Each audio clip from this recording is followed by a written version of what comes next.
we're here to talk about the resort. Now, most films, they start with a script and then you track down the location. But with the resort, it was the other way around. I think I'm right in saying you actually found the location and you built this film around it. What was it about the film, the location, that made you, want to use it?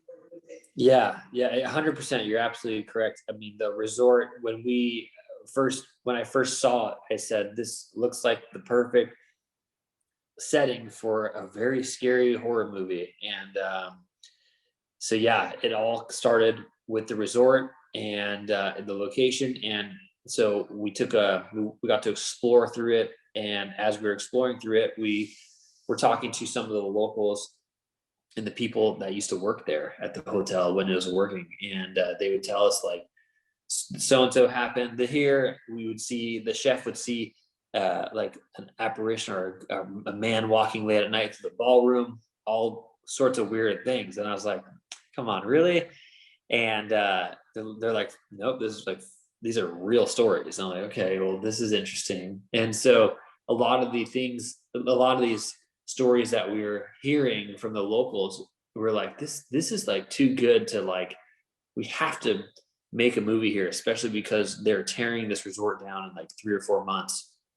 We don't have very much time, so like, let's try to figure something out and make a movie here. So we did it. And the story came later after we saw the location, so it was quite opposite from normal.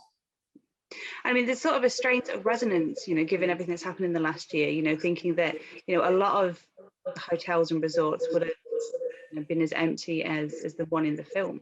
But it does kind of add this like whole extra like eerie level when you're sitting there watching it thinking like, this is kind of what the world's been like. Oh yeah, for sure. Yeah. Especially things that have been emptied out during COVID, I would say, I mean, I never thought about that like that, actually.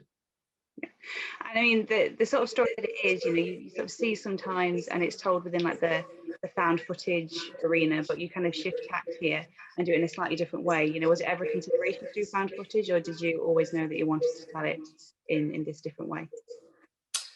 When we originally did the walkthrough, I was filming, and we were kind of filming like in a found footage type way. And I'm glad we didn't do it in a found footage way, because I think that's just been overplayed so much. So we decided, let's just make it like a movie. So that's why we went that route. It works. And I mean, you used a lot of drone photography in the film to sort of capture the beauty and the desolation of the location. I think a lot of indie filmmakers are sort of going that route with their camera work. What opportunities does this new tech offer you more low budget productions? Yeah, definitely. Drones are you can get a really high-end drone now, and they mimic so many different types of shots. Like, I mean, we actually had helicopters in our thing, but even for like around the resort where we're getting tighter shots, we use drones to capture a lot of aerials and establishing shots. But I think that drones for sure are so helpful for both low budget and big budget movies, because it's just like they can mimic so many different types of equipment that would normally cost to be expensive, like a jib arm or something like that. I mean, there's so many things that a drone can do, so they're very helpful for sure to make it look like a big budget. Yeah, and it definitely comes across, like I say, you get all these sweeping visuals of the of the island and stuff. I guess it's something that you wouldn't have been able to get 10 15 years ago. Oh yeah. I mean, everything would have been captured on the ground or from a shaky helicopter shot. So yeah. I mean, the cast that you pulled together, you said that there was a ticking time limit on how long you had the location for. So obviously the script and the cast all came together quite quickly, I imagine. But how did you guys source your cast? Yeah, so we didn't have very much time at all, and so we definitely just made phone calls, and we made phone calls to people that we knew that were actors, and through friends of friends, and we're like, we're going to make this movie. You would be perfect. Let's go. Pack your bags. So that's kind of how it went down. I mean, you guys were filming in paradise, you know, was it all hard work, or did you guys, you know, have some time to enjoy where you were? Most of it was hard work just because we had such a tight schedule. But I mean, that being said, the little moments, like even walking to set or walking to get coffee or just like stopping in between takes and looking out at the ocean was incredible. I would definitely shoot a movie there again, 100%. So nice. I would not want, put it this way, I would not want to shoot a movie in like a really cold place like Colorado or something. I'd rather be in the warm. No, I don't blame you. And the film also uses a lot of gore gags towards the end.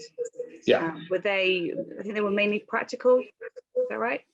Which gags? The gore. You know, the. Yes, a lot of So a lot of them are prosthetics and you know, visual. We did some VFX stuff to help the guys who did the VFX, Moonbase. I mean, they're incredible. I mean, so yeah, they little bit here and there to enhance certain things, but yeah, a lot of it was, I think, practical stuff. Yeah. Yeah. So I mean, there is this big debate about practical versus computer generated. You know, do you have a side, or are you more to the leaning on that they both need to work together? 100%. They both need to work together. It's just like sells it way better. That's why. So yeah. And I mean, when people sit down to watch the result, and it's out on the 30th of April, what are you hoping that they get from it, other than, you know, a chance to go on holiday, because, you know, most of us haven't been able to go anywhere? Yeah, I mean, I think